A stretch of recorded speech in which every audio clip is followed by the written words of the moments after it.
everyone, this is Valerie again. Thanks for being here today. Welcome back to my channel. Today I'm going to share with you my port of entry experience when I first came in the United States.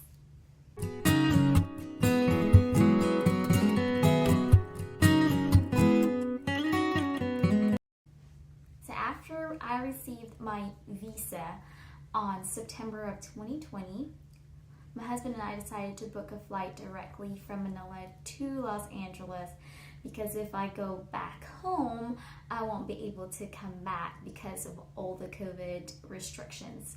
So, and also the visa is only valid for 6 months, and I don't know how long, like the COVID would go away.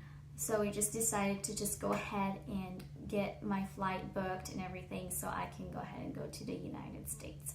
So basically after my visa, after I received my visa, maybe 2 days or 3 days after that, we booked my flight. So I don't have anything, I don't have my, my stuff with me, I don't have my luggage, I only have a backpack. And because I wasn't ready, I didn't know that I'm gonna go from Manila straight to the US. And so I have all my stuff packed at home back in Iloilo City, but I don't want to go back there because I might get stuck there and not be able to get out of Iloilo to US. So I just got my backpack. So then when I checked in for my flight, the flight attendant was so confused because she's like, "Do you have luggage with you? Do you have any check-in bag?" I'm like, "No, I only have this." It's a 13-hour flight from Manila to LA, and at that time, because COVID is bad, they have a lot of restrictions for you to be able to fly. So thankfully, when I get in the plane, there's really just a few people, and it's a big plane because it's international flight.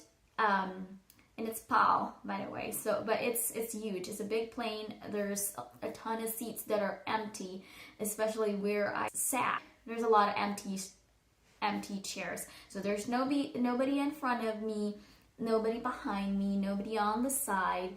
It's just basically that whole room or whole part of the plane is like just me and the other Filipino that's also going to the US to meet her husband.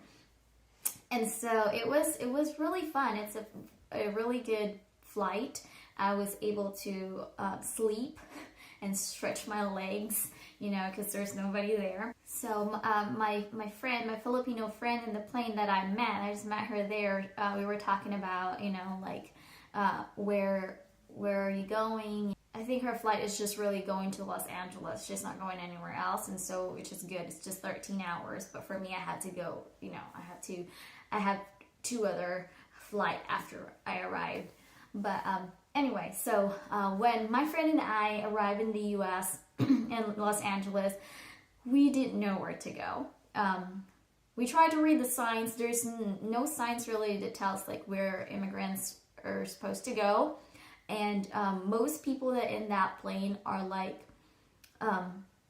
Filipinos, but they're already U.S. citizens. They have their green card, and so they walk to this booth, and there's a bunch of them. They're lining up and everything, and so we're are we supposed to be going to that booth? We don't know. And so they took out a card. It's probably their green card or something, and then they scan it and everything, and we're like, okay, let's check it out. So we checked it out, and we're like, we don't have that. And so we're like, we better ask somebody. And so we finally found this guy that works there and asked him, where are we supposed to go? And he told us to just go straight to the immigration. And so from there, my friend and I went separate ways because it's individual, another interview part of it.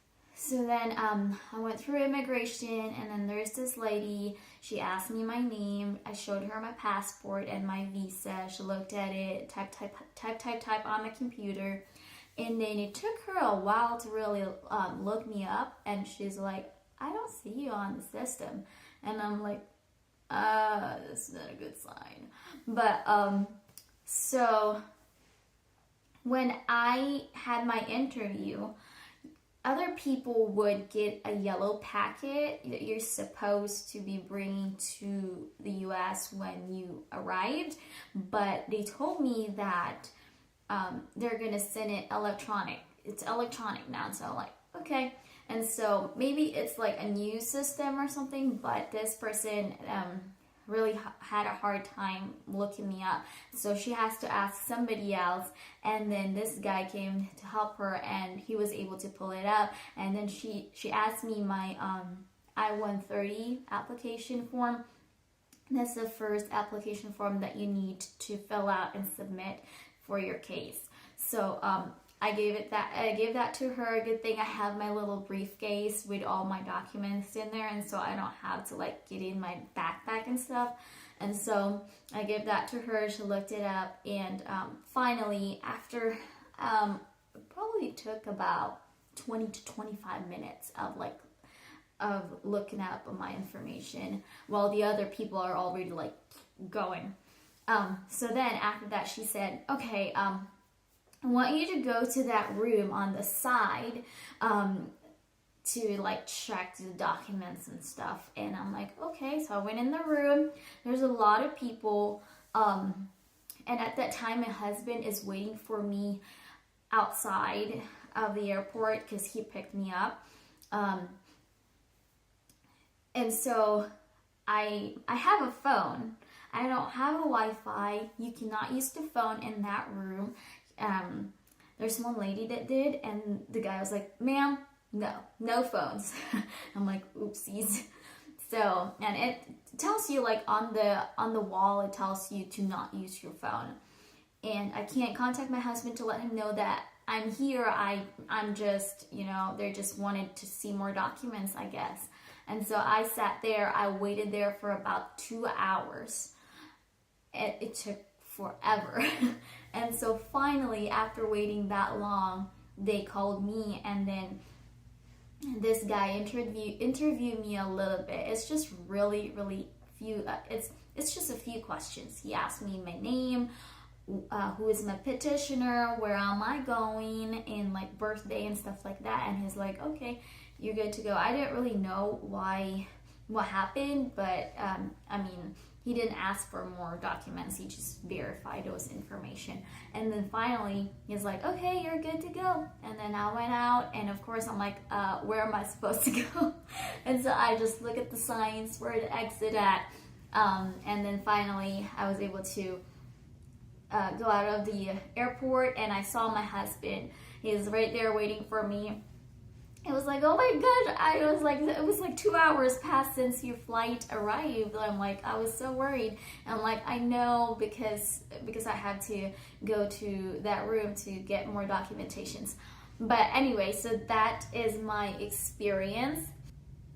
And then, so from Los Angeles, our flight, we have another flight from Los Angeles to Atlanta, and Atlanta to North Carolina.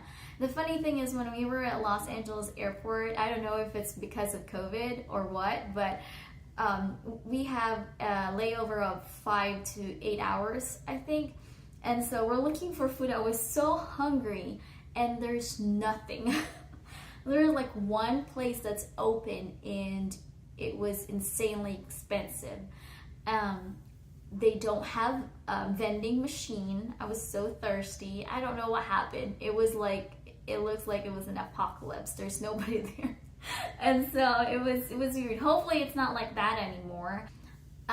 So it was it's a pretty scary port of entry experience, but as long as you know your case, as long as you have your documents in case they look for it, just hold on to that and make it accessible. All right, so that is my port of entry experience.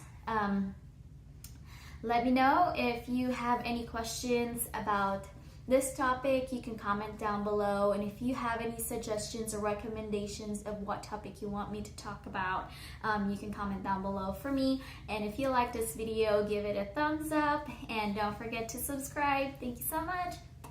See you next time.